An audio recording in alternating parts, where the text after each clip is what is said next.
Samuel Greene, an 82-year-old retired historian, embarks on a lifelong dream to visit Jerusalem before his fading heart gives out.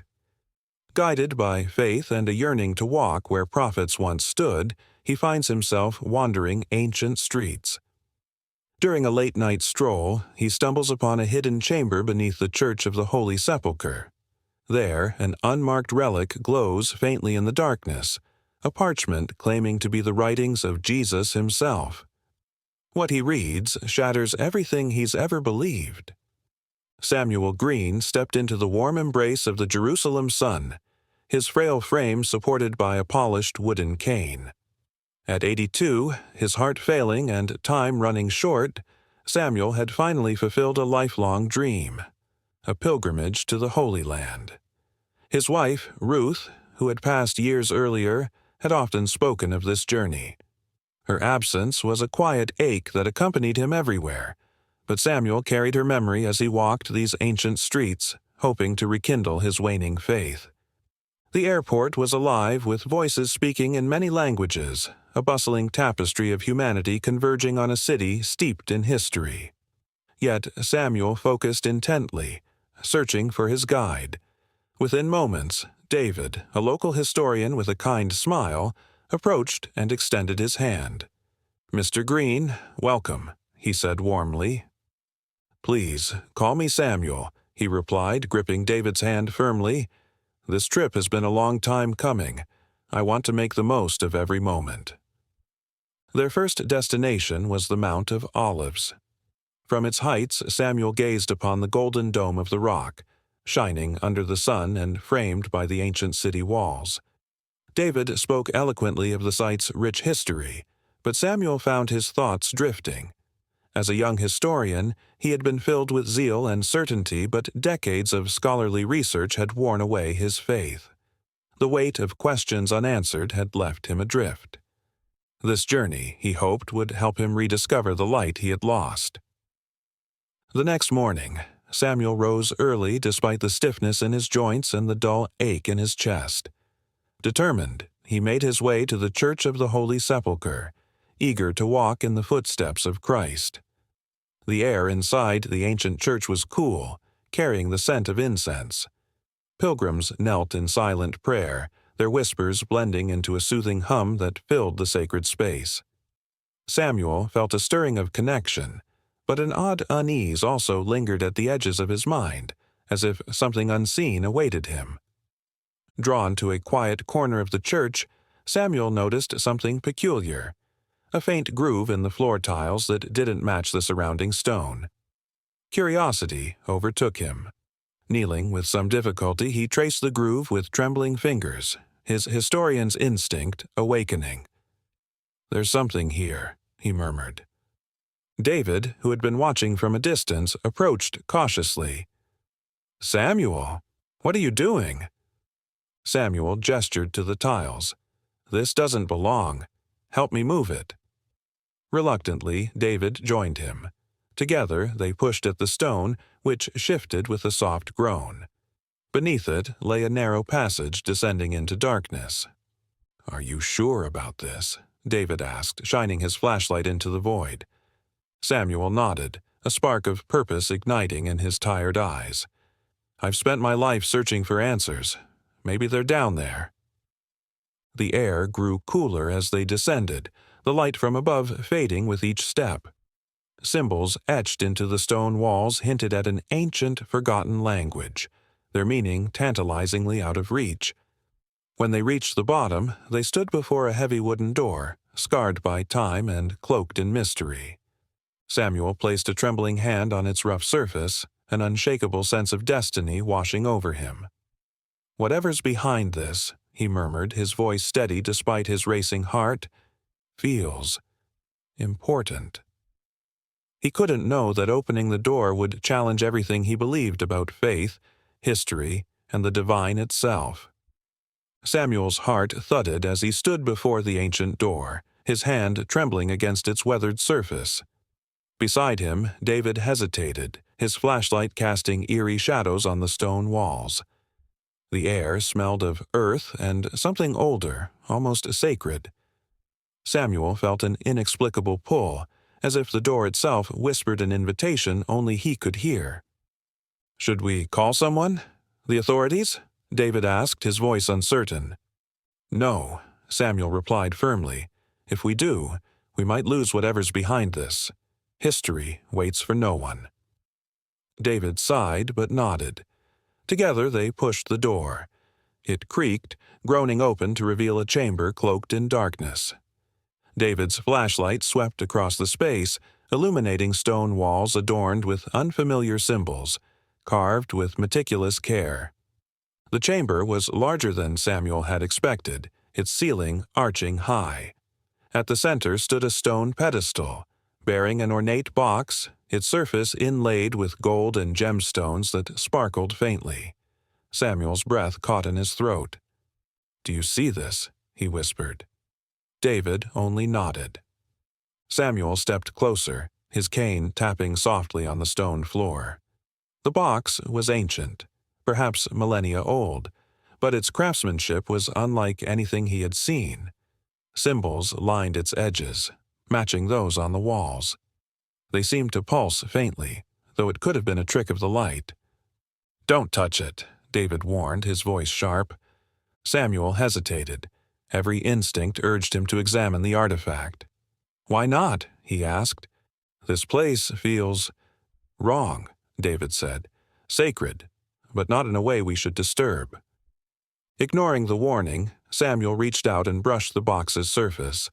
A faint hum filled the air, resonating through the chamber.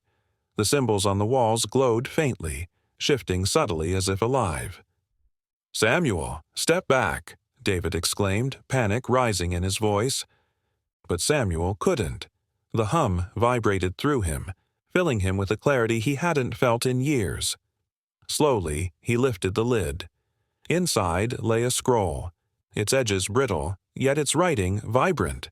The script was unfamiliar, yet as Samuel stared, the symbols rearranged into words he could comprehend. This can't be," he whispered, trembling. The first lines read, "These are the words of the Nazarene." David grabbed his arm. "We have to leave, now." Samuel turned, pale but determined. If this truly is what it claims, it could change everything. Our understanding of history, faith, everything. "Or destroy it," David countered. "We don't know what we're dealing with." The hum intensified, the glow brightening. Samuel placed the scroll back and shut the lid.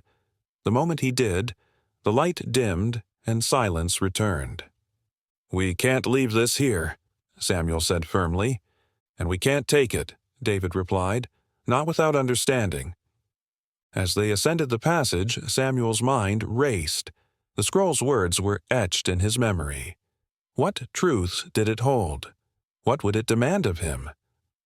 At the surface, the light of day felt harsh. Samuel knew there was no turning back. The weight of their discovery pressed heavily on Samuel as he sat in his hotel room that evening. The scroll's words echoed in his mind, resurfacing no matter how hard he tried to focus on other things. David had left after they agreed to keep their findings secret, but Samuel's thoughts refused to settle. He pored over the notes he had scribbled after leaving the chamber. The first line alone sent shivers down his spine. "These are the words of the Nazarene." What followed resembled teachings and reflections, yet some phrases seemed strange, at odds with Scripture. Samuel turned to his laptop, searching for references to lost writings of Christ. He found endless theories and apocryphal tales, but nothing credible. Historians dismissed such claims as myths. Yet the scroll was real. He had seen it, touched it. Was it truly Christ's words, or a masterful forgery? The next day, Samuel met David at a cafe near the old city. David looked weary, his usual confidence replaced by visible unease. "We shouldn't have opened that box," he said. "We couldn't ignore it," Samuel countered. "This could be the most important archaeological discovery of our time. We need to investigate." David frowned. If word gets out, this will become a spectacle. It could destabilize the region. Samuel nodded grimly. "We don't have to tell anyone, not yet, but I need time to study it."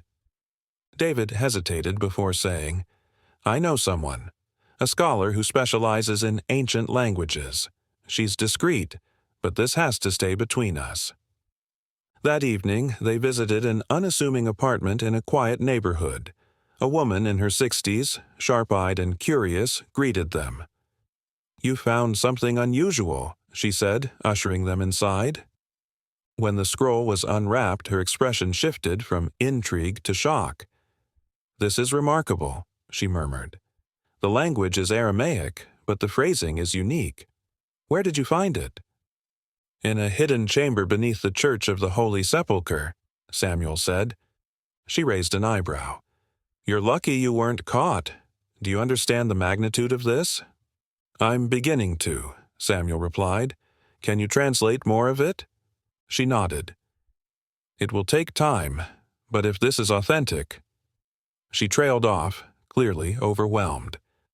As hours passed, she translated fragments of the text. The words spoke of forgiveness and unity, but also hinted at truths that challenged centuries of theology. Samuel felt both exhilarated and deeply unsettled.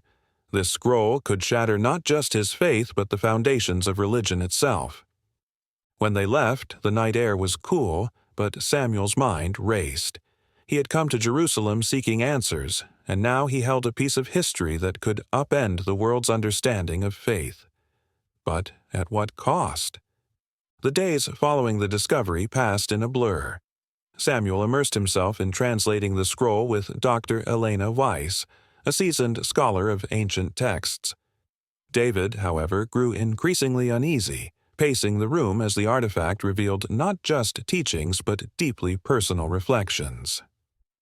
"This isn't doctrine," Elena said, her voice quiet yet resolute. "It's a journal, raw, vulnerable. If this is authentic, it could be Jesus' own account." Samuel's hands trembled as he read aloud. "Even the divine can feel abandoned." The words struck him like a hammer. How does this fit with theology? It challenges everything.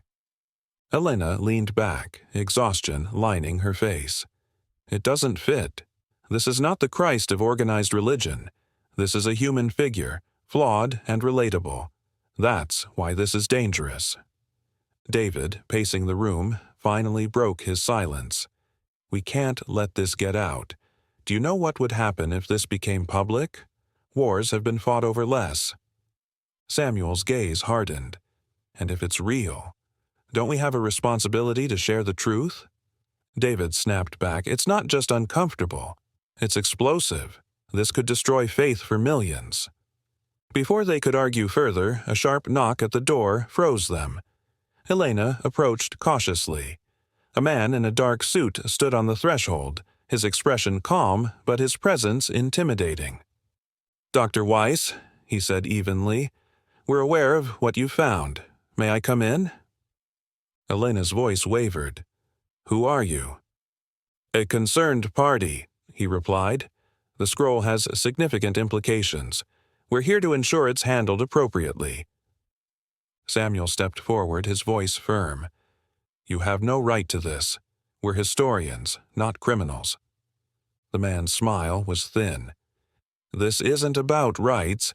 It's about preservation. Some truths are better left buried." David positioned himself between the man and the table where the scroll lay. "You're not taking it," he said sharply. Two more men appeared in the hallway, their presence unmistakably threatening. "I advise against resistance," the man said, his tone steely. "For your safety." Elena intervened, her voice steady despite the tension. "Wait, let me make a copy. If the original is destroyed or lost, its knowledge will be gone forever." The man hesitated, then nodded. "You have 1 hour." The room buzzed with urgency as Elena photographed and transcribed the scroll. Samuel assisted her, his mind racing. Who were these people? Why were they so desperate to suppress this artifact? When the hour ended, the men took the scroll without another word, leaving the room in silence. Samuel stared at the empty space where the artifact had been, a mix of anger and helplessness twisting in his chest. Yet, amidst the loss, there was a flicker of hope. Their incomplete copies were enough to continue their work. The truth, Samuel realized, was far from buried. It was waiting to be uncovered. The days after the scroll was taken were marked by an unsettling quiet. Samuel, Elena, and David worked tirelessly to piece together the partial translation from the photographs and notes they had saved. Each word felt like a puzzle piece, hinting at truths that could shift the foundation of faith itself. "What we've lost might never be recovered," Elena said one evening, her voice heavy with exhaustion. "But even this much could change everything." Samuel studied the fragments again. The passages were deeply personal, describing moments of doubt and unexpected mortality. One line haunted him. "To believe is to question, for only in doubt can faith be found." The implications were vast and unsettling. David's voice broke the silence. "We need to think about what happens next. Even this partial translation, if it gets out, could ignite chaos." Elena nodded. "Samuel, you came here searching for answers, but are you ready for what sharing this could mean? It's not just your faith on the line, it's the faith of millions." Samuel hesitated, his thoughts clouded. Could he bear the responsibility of shattering belief systems? Finally, he said, "What right do we have to bury this? Isn't faith meant to endure challenges, not hide from them?" Their debate was interrupted by a sharp knock.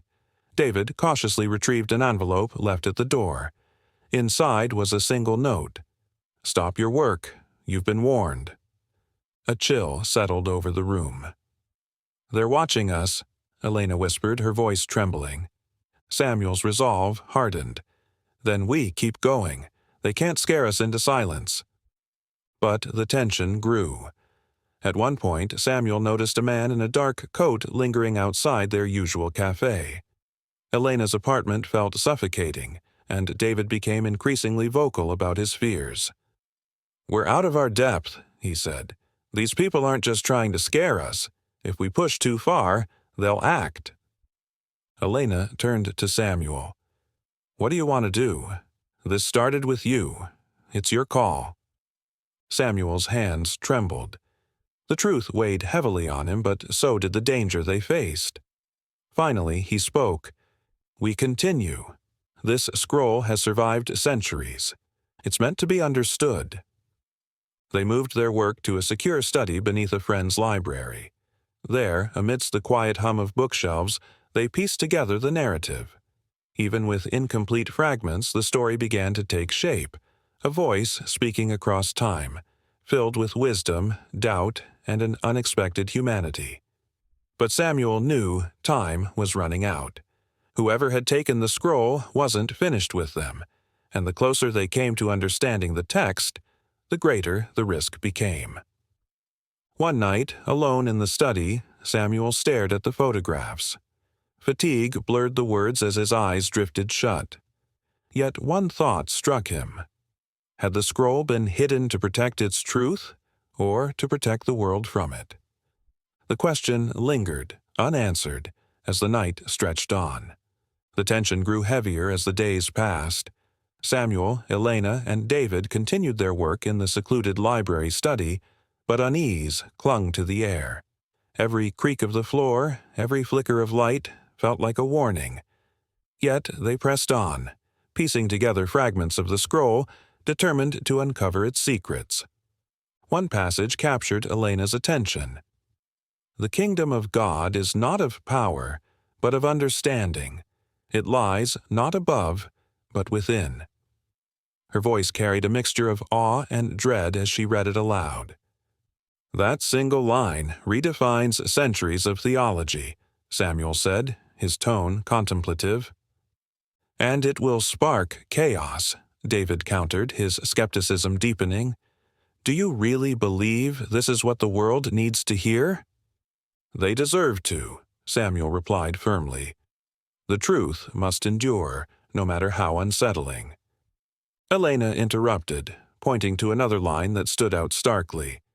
"Beware those who claim to know the light, for they carry shadows in their hands." She hesitated. It feels like a warning. Before they could discuss it further, the lights flickered. Footsteps echoed above them. The three froze, their breaths catching in their throats. The sound grew louder, descending toward their hidden study. Moments later, the silence shattered as the door burst open, revealing two men in dark coats. "Step away from the table," one commanded coldly, his voice like steel. Elena instinctively shielded the photographs and notes. "Who are you? What do you want?" "You're meddling in things you don't understand," the man replied. "Hand over the materials, and no one gets hurt." David stepped forward, positioning himself protectively in front of the table. "We don't have anything left to give you. You already took the scroll." The man's expression darkened as he stepped closer. "This is your final warning. There will be no second chances." Desperation gave Samuel courage. "Take it then," he said, his voice steady despite the fear gnawing at him. "But know this, you can't erase what we've learned." The man smirked, gesturing for his companion to clear the table.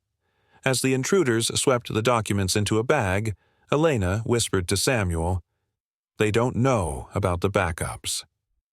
The men left as abruptly as they had entered, the door slamming shut behind them. For a moment, silence enveloped the room, broken only by the sound of their ragged breathing.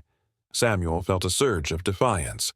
Their attackers believed they had won, but their work was far from over. "We need to move again," David said urgently. "They'll come back, and next time, they won't just take papers." Elena nodded, already packing what little remained. "We'll find somewhere safer, but we can't stop now." As they relocated to another hidden space, Samuel noticed a single photograph left behind on the table. It read, "Faith endures not in certainty, but in the courage to question." The phrase stuck with him, a poignant reminder of why they couldn't give up. That night, as they settled into their new refuge, Samuel's thoughts raced. How far could they go before the risk became too great? And was the truth worth the cost they might soon have to pay? The relocation brought a brief sense of security, but unease lingered. The hidden study beneath an old library shielded them, yet every noise above felt like a threat. Samuel, Elena, and David worked feverishly to decipher the fragments of the scroll, but cracks in their unity began to show. One evening, Elena pushed a passage toward Samuel. "The divine is not a distant ruler, but the voice within. Seek not temples, but the quiet places of your heart." David groaned. "Do you realize what this implies? It dismantles organized religion." "It doesn't dismantle. It clarifies," Samuel replied. "Perhaps this was the message all along, and it got distorted." "What if people can't handle it?" David shot back. "What if this destroys their belief instead of strengthening it?" Elena interrupted. "We don't get to decide how people respond to truth." Before Samuel could respond, a loud thud echoed above them. All three froze, listening as muffled voices and footsteps grew closer. "They found us," David whispered. Samuel motioned toward the back exit. "Take what you can. Now." Panic gripped them as they gathered notes and equipment. Elena shoved a notebook into her bag, and David disconnected the laptop. The voices and footsteps were descending rapidly. "Go!" Samuel hissed, urging them toward the exit. He lingered for a moment, spotting a single page left on the desk. The translation read, "Truth is a light, but it will always cast a shadow." Grabbing it, he slipped through the exit just as the door burst open. The cold night air stung Samuel's face as he ran into the narrow alley where Elena and David waited. "We can't keep doing this," David panted. "Running won't work forever." "We knew the risks," Samuel replied. "The truth was never going to be easy." They found temporary refuge in a cramped basement owned by one of Elena's colleagues. As they laid out their salvaged notes, Samuel unfolded the page he had grabbed. The words seemed to glow in the dim light. "Truth is a light, but it will always cast a shadow." "It's prophetic," Elena murmured, as if the text knew the cost of its existence. David shook his head. "I just hope the cost doesn't end with us." Samuel stayed silent but felt the same fear creeping in. How much more were they willing to sacrifice for the truth? And when would the cost become too high? The basement provided only temporary refuge. As days turned into a week, the strain began to show. David grew restless, pacing and voicing his unease. Elena, though resolute, had grown quieter, her confidence tempered by the mounting risks. "We need to decide our next move," David said sharply one evening. "We can't stay hidden forever." Samuel, weary but determined, replied, "We're preserving what we've learned. Each word we decipher matters." "But for what?" David retorted. "We're sitting on a time bomb." Elena's calm voice cut through the tension.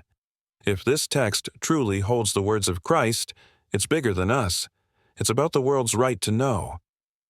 Her words struck a chord with Samuel, though doubt nagged at him. Would the world accept these revelations, or would they be rejected outright? That night, Samuel worked alone, captivated by a passage. "Faith is not in what is seen, but in what endures through doubt. The path to light lies through the shadow." The words felt profound and foreboding. At dawn, a sharp knock broke the silence. David jumped up, gripping a heavy book like a weapon. Elena peered through the peephole and sighed with relief. "It's Marcus. He's an old colleague." Marcus entered, his expression tense. "You're not safe here," he said. "Whoever's after you has resources. Staying here is a mistake." Samuel replied, "We're running out of places to go." "I have a solution," Marcus offered. "There's a monastery in the desert. The monks there protect sacred texts and will offer sanctuary." David hesitated. "And we're supposed to trust them?" "They've safeguarded knowledge for centuries," Marcus said. "If anyone can help, it's them." The group debated into the night. David argued for caution while Elena supported seeking refuge.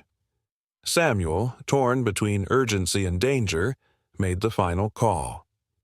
"We'll go to the monastery. If it helps preserve this text, it's worth the risk." The next day, they packed and began the journey through the barren desert. The vastness of the landscape was humbling, its emptiness a stark contrast to the weight of the secrets they carried. As they drove, Samuel reflected on the haunting words, "Faith is not in what is seen, but in what endures through doubt." He hoped their faith in this decision wouldn't lead to greater peril. The monastery rose like an oasis against the harsh desert. Its stone walls, weathered but imposing, seemed to promise safety. A robed figure greeted them at the gate, his expression calm and inscrutable. "Welcome," he said. "You've come seeking protection for the truth. We'll do what we can." As Samuel stepped inside, relief mingled with trepidation. The monastery offered a haven, but he sensed the journey wasn't over. The greatest challenges and revelations still lay ahead. The monastery was a stark contrast to the chaos Samuel, Elena, and David had fled. Nestled deep in the desert, its stone walls offered refuge and a sense of foreboding. The monks welcomed them with calm hospitality, promising discretion and space to continue their work. Yet, even in this sanctuary, tension lingered. Their work resumed with urgency. The salvaged fragments painted a picture of faith as deeply personal, challenging structured doctrine. One passage resonated with Samuel. "The temple is not stone, but the heart that seeks. To walk the path is to stumble, yet rise again." "This changes everything," Samuel murmured. "It does," Elena agreed, though her tone was somber. "But it will also threaten everything people hold sacred." David, pacing restlessly, snapped, "You don't understand. If this gets out, it could incite chaos. People will fight to protect their beliefs. even if it means silencing us." "That's why we're here," Elena replied. "The monks have safeguarded knowledge for centuries. They'll help us." Samuel nodded, but doubts lingered. Were they truly safe, even here? Late one night, unable to sleep, Samuel wandered the monastery's halls. He came across an elderly monk seated in quiet meditation. The man opened his eyes, offering a gentle smile. "You carry a heavy burden," the monk said, his voice steady. Samuel nodded. "The truth is heavy. I'm not sure if we're doing the right thing." The monk replied, "Truth is neither right nor wrong. It simply is. Your task is not to control its impact, but to ensure it survives." The words stayed with Samuel as he returned to his room. He shared the encounter with Elena and David the next morning, but their conversation was interrupted by a monk entering with a grave expression. "There is someone outside the gates," he said. "They're asking for you." Panic flickered across David's face. "How did they find us?" Samuel exchanged a glance with Elena. "We need to see who it is." At the gate, a lone figure stood shrouded in desert wind. As they approached, the figure lowered their hood, revealing a woman with piercing eyes. "My name is Lila," she said. "I'm here to help you." David's skepticism was immediate. "Help us, or lead them to us?" "I know what you've uncovered," Lila replied, "and I know who's after you. If you want to protect the scroll's truth, you'll need more than monks to keep you safe." Samuel studied her face, searching for deception. "Why should we trust you?" "Because I used to work for them," Lila said simply, "and I know how far they'll go to silence you." Her words left them stunned. Samuel felt his resolve waver, but Lila's presence stirred hope. Perhaps their journey wasn't over, and they had found an ally who could tip the scales in their favor. Samuel knew, however, that trust was a gamble they could no longer avoid. The desert wind howled as Lila led them deeper into the monastery's sanctum. Samuel, Elena, and David followed cautiously, their trust in her fragile but necessary. The monks observed in silence, their presence a quiet reassurance. It was a momentary calm in the storm that continued to circle them. Inside, Lila turned to them. "The people after you won't stop. You have a choice. Fight or vanish. Fight, and the truth may survive, but at great cost. Vanish, and you save yourselves, but lose the chance to share what you found." Samuel felt the weight of her words. For years, his life had been about uncovering and sharing truth. Now, faced with the ultimate cost, he hesitated. Was the truth worth the sacrifices they were making? "The truth isn't ours to keep," Elena said firmly. "It belongs to the world." "And the world may destroy itself because of it," David countered. "What if this does more harm than good?" "The harm is already done," Lila said. "The scroll's existence destabilizes those who seek control. That proves its importance. But what happens next is up to you." Samuel turned to the monks. "If we stay, can you protect us?" The eldest monk, a man with kind eyes and a weathered face, replied, "We can protect your work, but no sanctuary is eternal. This place has endured centuries, but even stones crumble." After a long silence, Samuel made his decision. "We fight, but carefully. The scroll's message must survive, even if we don't." In the days that followed, they worked tirelessly. Lila helped them smuggle encrypted copies of the scroll to trusted allies worldwide. The monks offered ancient techniques to safeguard their work, embedding knowledge in ways only the most determined could uncover. Samuel marveled at their methods, a fusion of faith and ingenuity that had preserved truths through centuries of turmoil. But danger came swiftly. One evening, the distant sound of engines shattered the monastery's peace. Lila rushed into their room, her face pale. "They found us. You need to leave now." Samuel stood, clutching the final translation. "I won't run anymore." Elena grabbed his arm. We don't have to stay to fight. We have to survive. That's how the truth wins. Reluctantly, Samuel followed as the group fled through a hidden passage beneath the monastery. The monks stayed behind, their stoic faces a silent blessing of protection. Emerging into the cold desert night, Samuel looked back, guilt and gratitude filling him. They reached a vehicle Lila had arranged, driving into the darkness as faint echoes of conflict reached them. In his lap, Samuel held the translation, its weight heavier than ever. He knew they had left behind more than a sanctuary. They had left behind a part of their souls. As dawn broke over the desert horizon, Samuel realized their journey wasn't just about preserving the truth. It was about understanding the sacrifices required to protect it. As the first rays of sunlight touched the earth, he felt a fragile hope take root within him. Perhaps even in shadows, light could endure.